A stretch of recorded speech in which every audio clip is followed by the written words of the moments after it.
Tumakbo ng sama-sama ang ating kapulisan at mamamayan sa Fun Run for a Cause sa Park Links, Barangay Rosario, Pasig City.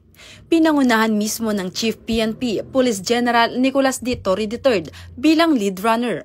Kasama rin sa makabuluhang aktibidad ang command group ng NCRPO sa pangunguna ng Regional Director Police Major General Anthony A. Abirin at Force Commander ng Regional Mobile Force Battalion NCRPO Police Colonel Celso M. Rodriguez.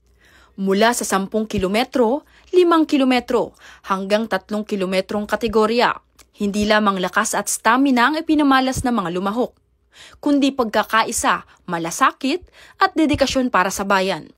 Higit pa rito, ang masiglang pagtakbong ito ay sumasalamin sa mabilis na pagkilos at kahandaan ng pambansang pulisya, tulad ng 5-minute response time na itinataguyod ni Chief PNP para sa agarang serbisyo at proteksyon ng mamamayan.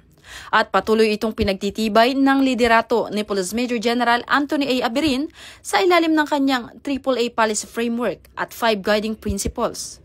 Isang pagtakbong may saysay, isang adhikaing makabayan para sa mas ligtas, mas mabilis at mas maunlad na Pilipinas. Ito ay napakaganda at nagpapahiwatig ng pagkakaisa na buong pwersa ng PNP. At napakaganda ng ganitong isang event na kung saan makikita natin yung stamina ng bawat isa at kahandaan ng bawat isa. Ito ay preparasyon para sa pagtugon sa anumang responde.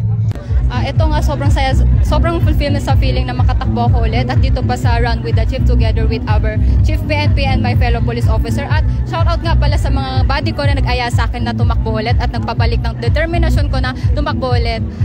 Easy run, di ba? What next? Mula po dito sa Park Links, Pasig City, ako po ang inyong Police News Network Correspondent, Patrol Woman Bungo, alagad ng batas, tagataguyod ng balitang pulis.